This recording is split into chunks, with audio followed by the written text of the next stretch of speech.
Hey guys, today I'm going to be making a part 2 to the video that I originally made about being obsessed with birth names. Today I'm talking about being obsessed with knowing if you had the surgery. Once again, this video is probably watched by my subscribers or you were sent here, so I'm going to try to make it inclusive and an information video instead of just ranting about how inappropriate it is. I'm going to tell you why it's inappropriate. So let's just talk about this question. So what I'm talking about here is people's obsession, people who are usually not trans, asking the question, have you had the surgery? This question here, like, have you had the surgery? Like, the surgery. This question we talk a lot about in the trans community. We tend to laugh about it a lot because, like, oh my god, we get to ask this question the most. It's hilarious that people think that they can ask this question, but we never really talk about the implications of what's that doing to us and how we feel about it. But I also really want to bring it back to you guys, the people who ask the question, without understanding how rude it is. And then if somebody tells you it's rude, then you kind of get defensive. Obviously not everybody is like this, I'm just saying some examples. I'm trying to make this video not like 10 minutes, I'm like stretching, like, oh yeah, let's make this video in like 6 minutes, yeah. First of all, what is the question? The question, have you had the surgery? What does that even mean? I get that most people are talking about bottom surgery, but saying have you had the surgery doesn't mean the same thing to one person than it does to the other. Like, it's different. Obviously some people have like the same definition, but for most people it's different. There are so many different surgeries that you can have if you are trans that there is no such thing as having the surgery. For example, for trans guys, you can have top surgery. Now with top surgery, there's like three different kinds of top surgery that you can have. If you want more information on like the types of surgery, you can go to like different videos and stuff like that, so I'm not gonna explain that. I'm about to sneeze. So top surgery, then you could have hysterectomy, and then you could have bottom surgery. Those are the three main ones that people can have. Now there's a whole bunch of other surgeries that you can have as well. There's man sculpture, which is they usually take the liposuction away from like the hip area, the thighs, like the back area, so that your body is more straight looking, like that, not straight, you know what I mean, like instead of like a little curvy, to give the appearance of like physically what a man looks like in society. There's more that you can have. You for sure can have some. I've seen some doctors, some surgeons do facial surgeries. There's things that you can get, there's things that you can do for trans guys. Now for trans women, there's even more that you can do. You could get breast augmentation, you can have bottom surgery. What does that even mean? There's so many different kinds that you can have. There's not just one type of bottom surgery. Every surgeon has a different way of doing bottom surgery. Same thing with FTMs and trans guys. Same thing, whatever. There's facial surgery that you can get. Look, my point in this is that there are literally hundreds of surgery options. So when you're asking, have you had the surgery, it doesn't mean the same.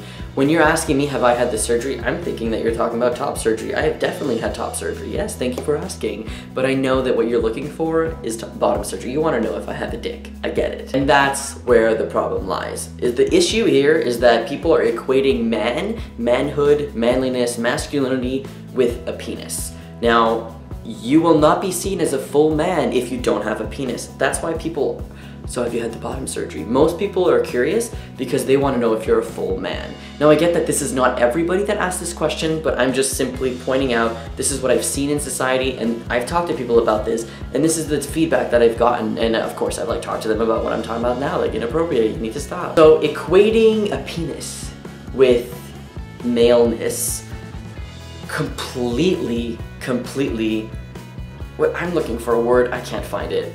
It completely throws off our identity and the way that we present in the world. So you're basically making us feel like shit when you're asking that question. Sure, we can laugh about it like, ha ha ha, this is like the most hilarious question I've had because it's true, we have shirts, have you had the surgery? I get it. We laugh about it a lot, but it hurts. Inside and internally, sure, I mean like me, I can turn any situation almost into like a better situation. Like something bad happens, you're asking me these questions, sure, I'm gonna laugh like, hey, that's actually inappropriate, but like whatever, in my head I'm just like whatever, but it still hurts because I know that you're equating what I look like to a penis, and if I don't have a penis, then whatever I look like doesn't matter until I have a penis. Laverne Cox talked about this in an interview, and she said that people's obsession with surgery objectifies trans people. And when I saw this interview, literally this entire video could have just been explained in that sentence. it is 100% true. Once you ask somebody about surgery, you objectify their body, you objectify their trans identity, you objectify them, and they are no longer a person. Sure, I look like a person, but the way that you see them is completely different. To you, they're just an object of inquiry. Surgery is seen as the one-all, tell-all, everything of being trans. If you don't have surgery, you're not trans, therefore you're not male or female, whichever you're transitioning to. In whatever. It sounded a bit weird, but I hope that you understand.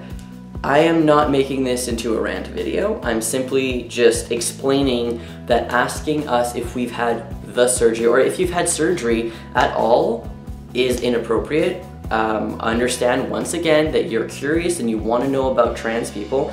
Some people want to know about the whole picture of trans people, like do everybody that's trans have surgery, or do they want to know about your individual person? So when I meet people and they find out I'm trans, I know it's coming. Just like I said in my video, I can see your eyes squint, your eyebrows, you tilt your head. I see that you're about to ask me either about my birth name or if I've had the surgery. And honestly, it's almost as if I have to tell people that I had surgery before they even ask me. So in conversation, I'll be like, yeah, so I had top surgery 2 years ago, and I just like bring it into the conversation just because I don't want you to ask me that question. Then obviously it's gonna come up because like I didn't talk about bottom surgery, and that's usually what people are asking about. And it's not even just like asking, have you had the surgery? Sometimes it's just implying that like, oh, like, are you gonna have the surgery? Like if they know that you haven't had surgery. I don't know, why are you asking? Do you wanna see my genitals? Will you show me yours? Let's talk about this. Would you like to do this right now? Same thing as calling people out on this. Oh, come on, you know me. Somebody asked me that question, I'm not gonna just be like, no, come on. I don't care who it is, the Queen of England, I'm gonna tell you it's inappropriate. And I find that, I don't know, this is like arbitrary data that I've collected over the last 5 years of people who have asked me that question, but I don't know, like 70%, 75% always get super defensive, like, yo, I was just asking, like, yo, whatever. Like, that was like super dude bro of me, like, whatever. People just get really defensive when I tell them that, like, look, it's inappropriate, you shouldn't be asking people about their genitals. It's like me asking about your genitals, like, hey, how big's your dick? You know, like, I'm not gonna ask you how big your dick is, that's inappropriate, fuck, those are your genitals. Jesus Christ. So there's like, we have to find like a medium of like a way to tell people, look, I get it, it should not be on us. It's always on us to like educate people, and I'm done, but I'm not, because it's gonna happen no matter what I do. So I'm just gonna embrace it, make a bad situation into a situation where I can educate people. I don't mind doing that because that's just me, that's the person I am. I like doing research on this, so whatever. I hate that I have to modify my behavior so people can be like comfortable the way I call them out, but it's the only way I feel that people can understand that it's rude is to like talk to them on like a level that they were talking before, instead of being like, yo man, that's rude. People get super defensive when you start yelling or screaming or whatever. So instead, what I've done is, hey, actually that's like super rude question that you should probably not ask, like LOL, but like don't do it. And instead of them being like, yo, whatever, they're actually, oh, I'm so sorry, like, can I ask why it's rude? People are actually asking why I'm telling them they're rude just because I'm being like, hey, LOL, like literally, that's what I say, like, ha ha ha, hey, just so you know, it's like not really an appropriate question to ask anybody. And I'm like, well, it's like if I was asking about your genitals, like I get it on like I get it, like on apps like Scruff and Grindr, people are asking about dick pics and stuff like that, and like people are gonna ask you about your genitals, but like there's a way to do it in a more like appropriate way. Yeah, so I think that that's about it. Once again, I failed to do a video under 6 minutes, but whatever. Hopefully I educated somebody, or maybe clarified some people, because I feel like a lot of trans people in the community just like super like get also defensive when people ask that. Like, of course I get defensive too, but I feel like I found a way to tell people that it's wrong in a way that I'm not looking like I'm super angry, because people don't at all respond to negativity, and like the second you start swearing, the second you raise your voice, it's over. Like, no matter what, they're not gonna listen to you. Once again, I hate that we have to put this on ourselves again, and we have to educate everybody, but hopefully maybe like my videos one day will become like super like popular, and people are gonna be like, oh, this information is like super good, like let's just share it to our family, and then people are gonna understand like, yo, these questions are actually not that good to ask. But until then, I'll like tell people in classes and like classmates and, you know, lecture in like undergrad classes about gender, about how inappropriate it is, and like just go to advance and stuff like that. But that's all for me. I hope you have a great day, and so sorry that this video is like 9 minutes long again, or you know what? Where am I? Right now, let me take a look, see. Oh, look at that. I've recorded 12 minutes of video, so it'll probably cut down to what, like 10:30, 11? Alright, anyways, I'm done.